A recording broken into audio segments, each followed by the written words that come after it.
بسم الله الرحمن الرحیم. زما عزت مندو د انسان د ژوند درې حصې دي. اوله حصہ د ماشومتوب ده، دویمه حصہ د ځوانۍ ده او دریمه حصہ د پیرۍ ده چې انسان کله بوډا شي، سپینګیری شي یا زنانۍ سپین سرې شي.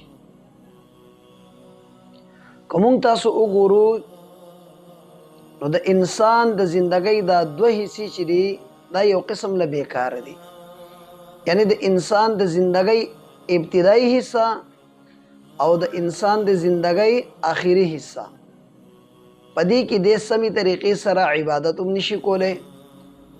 اولنۍ حصہ کې نه دی خبري نه دی مکلفي، آخري حصہ کې دی مکلف یي خو د وس نه بیا. نو د زندګۍ یوه حصہ د انسان پاتې شوه چې هغې ته ځواني وایي. ځواني د الله رب العالمین د طرفه چې انسان ته میلاو شي نو دا به انسان څنګه استعمالی. که موږ تاسو وګورو د هر کار کولو چې کوم صحیح وخت دی هغه ځواني ده. که یو سړی علم حاصلوي نو په ځوانۍ کې حاصلولی شي. که یو سړی د ډاکټرۍ کورس کوي نو په ځوانۍ کې کولی شي. که یو سړی فوج ته ځي، یو سرکاري ادارې ته ځي، پولیس ته ځي، هرې محکمې ته چې ځي دا ټول کارونه په ځوانۍ کې کېږي. نو دارنګې الله رب العالمین ته هم د ځوانۍ عبادت د هر څه نه سوا وخت. کوم عبادت چې انسان په ځوانۍ کې کولی شي هغه په پیرۍ کې نه کېږي. ځوان سړی د شپې 4 بجې پاڅېدی شي، الله رب العالمین ته تهجد باندې ودرېدی شي. ځوان سړی د ورځې 3 سپارې تلاوت کولی شي.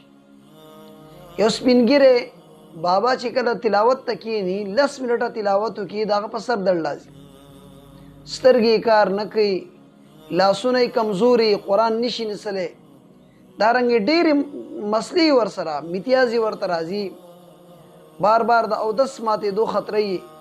نو کوم کار چې په ځوانۍ کې کېږي هغه کار په پیرۍ کې نه کېږي.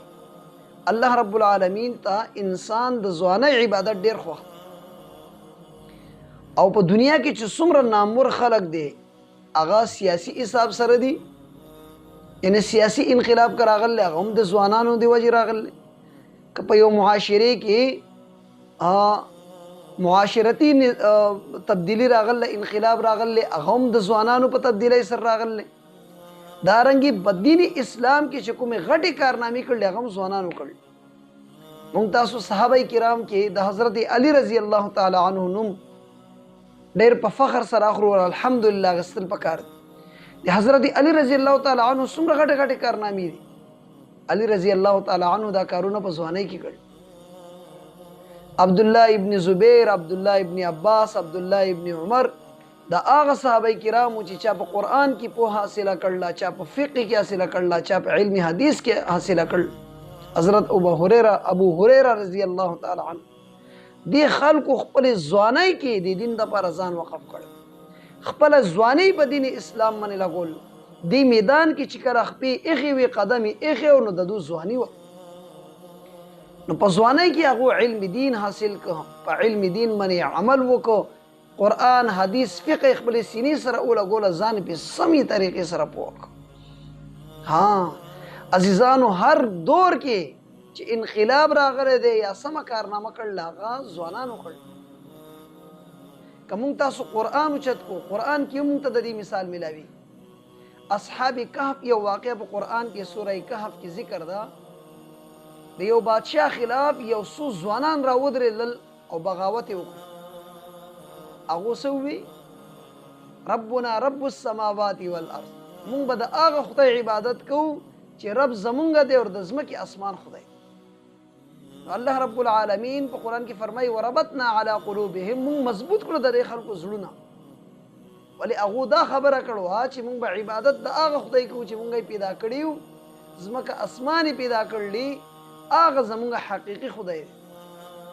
لن ندعو من دونه الها لقد قلنا اذا شططا، د دې خدای نه علاوه به مونږ د بل چا عبادت نه کوو. یعنې په دې وخت کې به مونږ بدبختو نه وګرځوږو نافرمانانو نه به وګرځیو.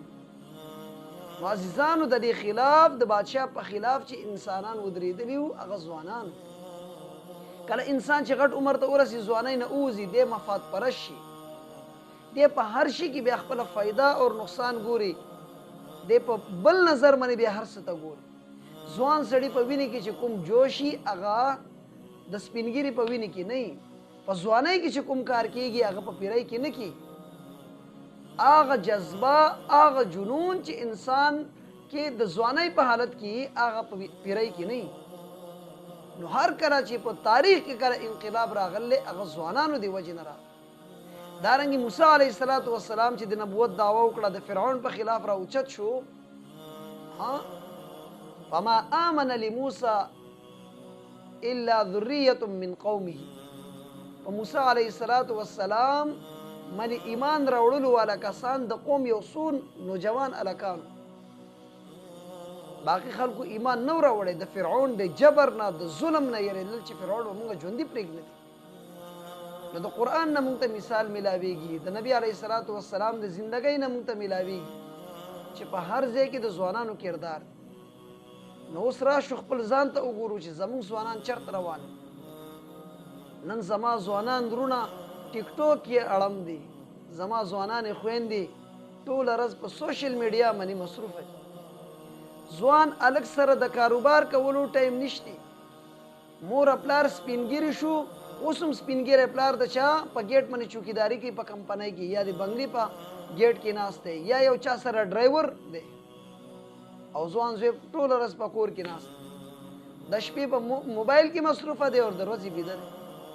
که یو ځای ته کار لاړ شي 2 ورځې کار کړی په 3 ورځ تښتېدلی، د کار مزاج یې نشتی. دا لونډان په دې ګلو کې ناسي، یا به فلمونه ګوري، یا به د خلکو لوڼو ته ګوري، یا به خلک خامخا تنګۍ په عذابوي. د دو څه ذمه داري ده؟ د دو اوله ذمه داري دا ده چې ځان دپاره داسې یو کار وکړي چې سبا له د دو زندګي خیست. په دین اسلام باندې عمل کول دا د هر انسان مقصد دی. الله دې مقصد دپاره انسان لېږل. خو په دې دنیا کې ژوند کول چې دی دا یو ضرورت دی.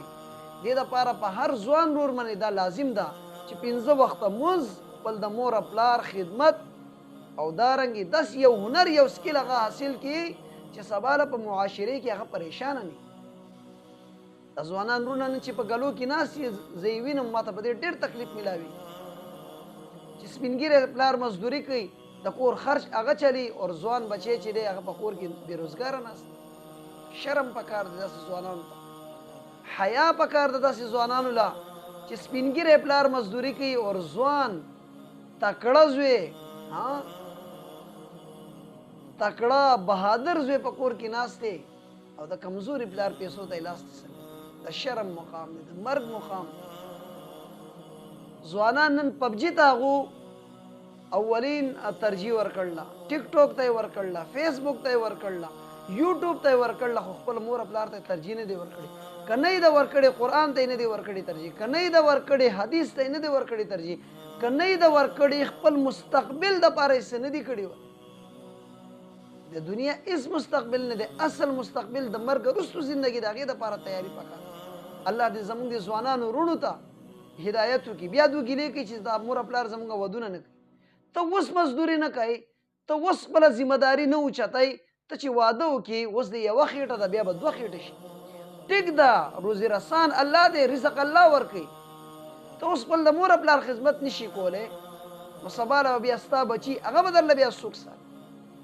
اسبابو په درجې کې به ته مزدوري کوې، ته به ځان کړی، ته به د مور پلار خدمت کوې، ته به ښځې له نان نفقه روټي کپړه مکان د دې انتظام ستا ذمه داري ده.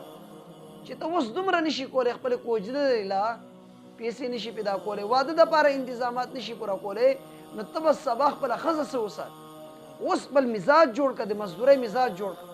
ته نن خپل د مور پلار خدمت نشي کولی، د مور پلار او د کشرانو وروڼو خویندو ذمه داري نشي اوچتولی، نو سبا له خو دا ذمه داري ډبله شوه. زما عزیزه، مور پلار او وروڼو خویندو سره سره ستا به خپله بچي، خپله به د فیملي، بیا به څه کوې چې نن ستا مزاج د مزدورۍ والا جوړ نه شو، د کاروبار والا جوړ نه شو، د ذمه دارۍ اوچتولو والا مزاج ستا جوړ نه شو، نو سبا له بیا ته څه کوې بیا به ستا ذمهداریانې نورې هم ډبلې شي. نو ضروري دا ده چې نن خپل ځان وپېژنې، خپله ذمهداري اوچته کړي، خپل د مور پلار ذمهداري اوچته کړي، خپل د کشرانو وروڼو خویندو ذمهداري اوچته کړي چې ستا په موجودګۍ کې ستا پلار مزدوري نه کوي، هغه بل ته محتاج نه وي، بل ته لاس نه نیسي. نو سبا له به انشاءالله ستا بچي ستا خدمت کوي. که نن ته خپل د مور پلار خدمت ونه کو، د پښتو متل دی د کونډۍ کور دی په کاسه باندې بدلېږي، چې څه کرې هغه به ریبې. چې کوم ظلم نن خپل مور پلار سره کوي، دغه ظلم به سبا ستا بچي تا سره کوي. نن ته د مور پلار خیر خبر نه اخلي، کور نه بار یې چې راشي په مور پلار د خدایي سلام هم نه وایي، سبا له به ستا بچي په تا باندې توکاڼې توکي. نن چې ته یو بدماشي مور پلار سره وکړي، سل بدماشیانې به ستا بچي تا سره کوي. د خدای په خاطر ای زما لونډانو وروڼو، لږ د الله نه او د رسول الله نه وشرمېږئ، خپل د مور پلار د وروڼو ذمهداري اوچته کوئ. تاسو چې نن دا ذمهداري اوچته کړه، تاسو به یو ذمهداران جوړ سئ. سبا له به انشاءالله چې تاسو ودونه وکئ، ستاسو بچي پیدا شي، نو بیا به هغه ذمهداري اوچتول اساني. نن چې تاسو خپل مور پلار سره احسان وکئ، د هغو خدمت وکئ، د هغو ذمهداریانې اوچتې کوئ، نو سبا به ستی بچي ستاسو ذمهداري اوچتوي. الله رب العالمین دې موږ تاسو ټولو ته د عمل کولو توفیق راکړي. آمین.